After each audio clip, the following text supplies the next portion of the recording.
Olá, vermelhuchos! Em matéria publicada em 30 de outubro de 2017 pela revista Pequenas Empresas, Grandes Negócios, podemos ver como é enorme o número de empreendedores no Brasil. Segundo a revista, em 10 anos, o Brasil passou de mais de 14 milhões de empreendedores para quase 50 milhões, o que significa mais do que o triplo de pessoas entre 18 e 64 anos, conforme a pesquisa GEM, que colheu dados de 2007 a 2017.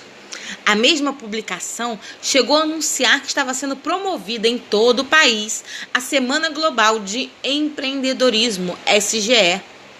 Outra revista, a Isto É, baseada nos mesmos dados da pesquisa GEM 2017 do Sebrae e BQP, apontava que nada menos que 15,7 milhões de jovens estavam atrás de informações para abrir um negócio ou estavam com uma empresa em atividade no período de até 3 anos e meio.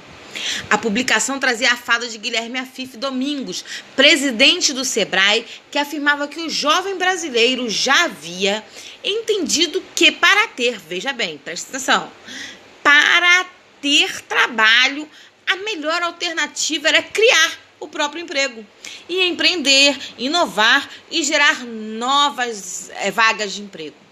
Na época, o presidente do Sebrae destacava que eram empreendimentos por oportunidade, baseados na melhoria da economia. A mesma pesquisa, segundo publicação da Ignição Digital, destaca que o empreender era o terceiro maior sonho do brasileiro, ficando atrás somente de viajar e ter a casa própria, o que nos levou a ser o país número 1 do mundo com empreendedores. O tal sonho de ter um negocinho chegou a ser bastante estimulado, não apenas pelo Sebrae, aí, quem estava promovendo a feira, mas eu percebi isso na época até em universidades e vindo por parte do governo. Um clima de viva o seu sonho estava no ar e o cenário criado por Lula, que tratou a crise mundial como uma marolinha e facilitou a compra de carros, eletrodomésticos da linha branca e deu acesso à formação superior, parecia mesmo propício para tudo isso. A grande liberdade de ter seu próprio negócio e ser seu próprio chefe e ainda ficar rica vendendo cupcake. Mas será? O incentivo não foi só aqui no Brasil. O capital parecia nos apontar nesse sentido. Programas como Shark Tank, ou na versão brasileira, o Nadando com Tubarões, mostravam que uma grande ideia e dedicação poderiam fazer você ficar muito rico e viver seu sonho. Outro que também teve sua versão brasileira, apresentado por Roberto Justus, chamado de O Chefe, e teve lá nos Estados Unidos como estrela ninguém mais, ninguém menos que Trump. O cara ricão da TV que foi eleito presidente da nação mais capitalista e imperialista do mundo.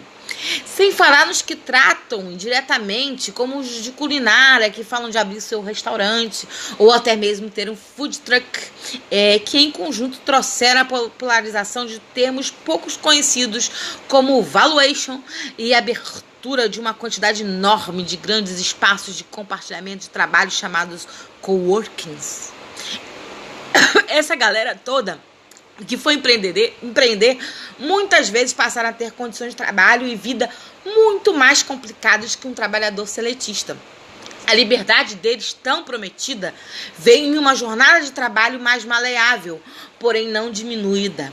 Ao contrário, para chegar lá, muita gente anda fazendo jornadas absurdas e até mesmo abrindo mão de fim de semana, feriado ou ter férias. Vejo o pessoal do Uber, 12 horas às vezes de trabalho.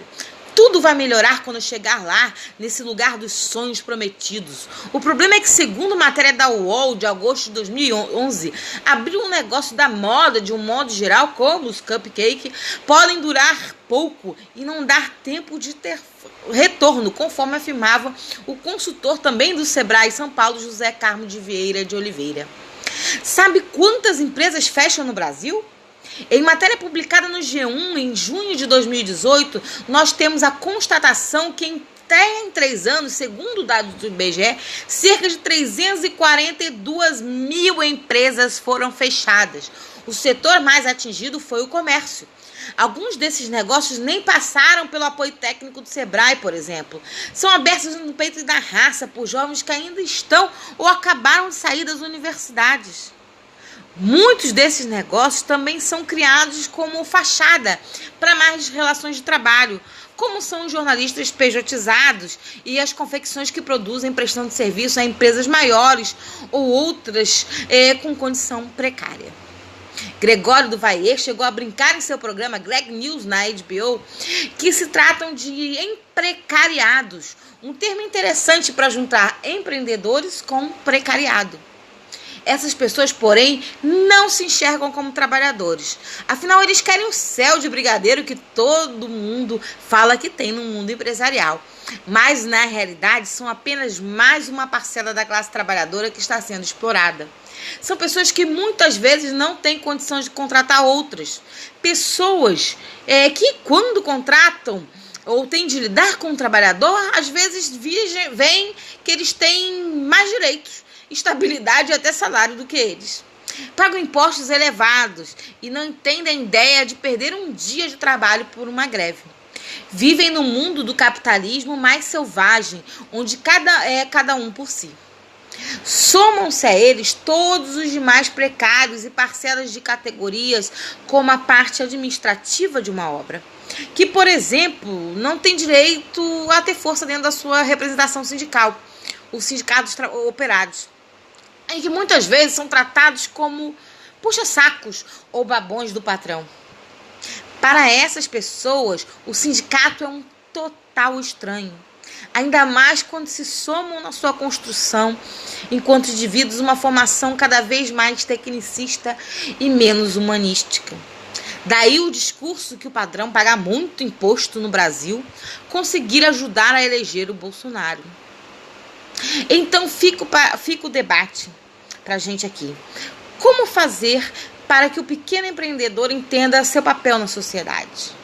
Como dialogar melhor sobre impostos e sobre como preparar a classe trabalhadora para essas novas formas de exploração, disfarçadas em especial com a chegada de mais tecnologia como a indústria 5.0 e que pode levar cada vez mais trabalhadores ao desemprego e também a disputa através dessas alternativas. Olha aí a uberização.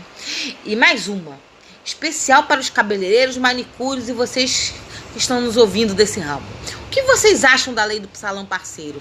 E o que isso modificou as suas relações de trabalho?